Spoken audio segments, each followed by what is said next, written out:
नमस्कार दोस्तों, स्वागत है आपका। आज मैं लेकर आई हूँ आपके लिए देवरानी जेठानी की कहानी। तो चलिए शुरू करते हैं।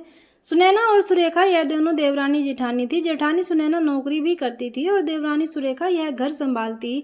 उनका परिवार बहुत बड़ा था, सास ससुर और उन दोनों के बच्चे, कुल मिलाकर 10 लोग घर में रहते। और अब बहुत साल बाद उनकी बुआ सास अपने भाई के घर रहने आई थी। सुबह उठने के बाद बुआ सास ने देखा कि सुनैना फटाफट अपने काम कर रही थी। सुरेखा ने नाश्ता बनाया और वह नाश्ता सुनैना ने सबको परोसा। उसके बाद सुनैना ने अपना टिफिन पैक किया और वह काम पर निकल गई। सुरेखा ने वापस दोपहर का खाना तैयार किया और थोड़ा वक्त अपनी सास और बुआ सास के साथ बैठी। बुआ सास से रहा नहीं गया। उन्होंने सुरेखा को पूछा, छोटी बहू, तुम्हारी जेठानी तुम पर बहुत हुक्म चलाती है। सुबह से देख रही हूँ रसोई घर में अकेले ही काम करती हो और वह महारानी दिखावा करने के लिए नाश्ता परोस रही थी, जैसे कि उसी ने ही नाश्ता बनाया हो। यह सुनने के बाद सुरेखा ने बुआ सास के तरफ देखा और बोली, बुआ सास जी, ऐसा कुछ नहीं है। सुनैना दीदी बहुत अच्छी हैं। बुआ सास बोली, तुम बहुत भोली हो सुरेखा। मुझे सब समझ में आता है। मेरे बाल धूप में सफेद नहीं हुए हैं। सुरेखा से अब नहीं रहा गया। वह बोली, ऐसा नहीं है बुआ जी, आपको सुनैना दीदी ने सबको नाश्ता परोसा वह दिखा, पर आपको यह नहीं दिखा कि दीदी ने मुझे जबरदस्ती सबसे पहले नाश्ता करने दिया और चाय भी दी। वह रोज मुझे ऐसे सबसे पहले ही नाश्ता दे देती हैं, नहीं तो सबके लिए नाश्ता करते करते मैं खुद के लिए नाश्ता बनाना भूल जाऊंगी। दीदी मेरी कितनी चिंता करती हैं। दीदी सुबह जल्दी उठकर मंदिर साफ करती हैं, फूल सजा कर रखती हैं और मुझे उनके 1 घंटे बाद उठने के लिए कहती हैं।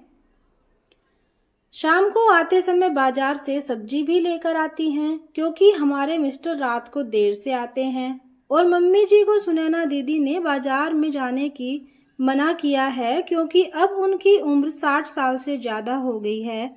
बाजार में जाते समय उनको तकलीफ होगी, उनके पैर बहुत दुखेंगे। कभी उनको बाहर घूमने का मन हुआ तो सुनैना दीदी छुट्टी लेकर उनको घुमाने ले जाती हैं। और हाँ बुआ जी, दीदी रोज शाम को आने के बाद वह कितनी भी थकी हो तब भी मुझे खाना बनाने में मदद करती है। वह मेरी बड़ी जेठानी जरूर है, पर मुझे अपनी छोटी बहन ही समझती है और मैं उनको अपनी बड़ी बहन समझती हूँ। यह सब सुनकर बुआ सास एकदम चुप हो गई। उनकी चुगली सुरेखा के आगे टिक नहीं पाई। शाम को सुनैना सब्जी की थैली सुरेखा के पास देते हुए बोली, सब्जी के साथ तुम्हारे मनपसंद लेखक की किताब भी है उसमें। यह सुनकर सुरेखा खुश हो गई। सुनैना को थैंक यू बोलकर सब्जी की थैली किचन में रखकर वह अपने रूम में चली गई। उतने में बुआ ने सुनैना को आवाज दी, बड़ी बहू जरा यहाँ आना। वह बोली, सुनैना तू इतनी मेहनत करके पैसे कमाती है और ऐसे फालतू में किताब खरीदी करके मुफ्त का खर्च करती है, वह भी अपनी छोटी देवरानी के लिए। वह ऐसे भी घर में बैठकर करती ही क्या है। तुम दिन भर मेहनत करती हो और वह घर में आराम करती है। इस पर सुनैना हंसकर बोली, क्या बुआ जी, आराम? और सुरेखा, उसे तो कहने पर भी वह आराम करती नहीं। सुबह उठकर बेचारी काम करती रहती है। सबका मनपसंद खाना, मेरे और उसके मिलाकर 4 बच्चों का टिफिन, सब वही तो करती है और तब भी उसके चेहरे पर हमेशा आनंद दिखता है। सुबह की चाय पीने के लिए उसके पास वक्त नहीं रहता।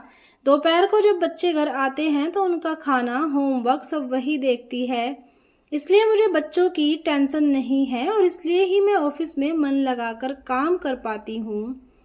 कुछ दिन पहले ही मुझे प्रमोशन मिला है। इसके अलावा मम्मी जी और पापा जी की दवाइयाँ कभी खत्म हो गई और कभी लाने की हो तो वही ध्यान में रखती है। घर में कोई मेहमान आए तो उनकी मेहमान नवाजी भी वो ही करती है। बुआ जी, घर और बच्चे संभालना छोटी बात नहीं है। इतना सब सुनकर बुआ जी उनकी तो बोलती ही बंद हो गई। सुनैना कभी कोई शिकायत नहीं करती है, वह सब काम कर लेती है। वह सिर्फ पढ़ना पसंद करती है। फिर मैं मेरी छोटी बहन के लिए इतना नहीं कर सकती? मैं नहीं करूंगी तो फिर कौन करेगा? इतना बोलकर सुनैना अपने रूम में चली गई। यह सब बोलना सुनैना की सास पीछे खड़ी होकर सुन रही थी, वह बुआ के पास आई और बोली, जी जी, यह दोनों देवरानी जेठानी जरूर है, लेकिन उनका रिश्ता तो सगी बहनों से ज्यादा पक्का है। मेरे घर की मजबूत दीवारें हैं यह दोनों।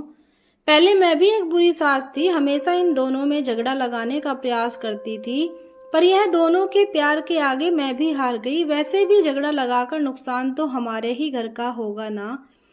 पर यह बात बुआ को समझ में नहीं आई। रुदन करते हुए कमरे से बाहर चली गई, क्योंकि उन दोनों में झगड़ा लगाने के लिए ही वह आई थी। पर सुनैना और सुरेखा, उनके जैसी दो समझदार देवरानी जेठानी के बीच झगड़ा करवाना बहुत मुश्किल था। तो दोस्तों, सुनैना और सुरेखा, इनकी जैसी समझदार देवरानी जेठानी जिस घर में होंगी, उस घर का कोई बुरा नहीं कर सकता। जिस घर में ऐसी बुव्वे होंगी, वह घर स्वर्ग बन जाएगा। तो दोस्तों, कैसी लगी आज की छोटी सी कहानी, कमेंट करके जरूर बताना। धन्यवाद।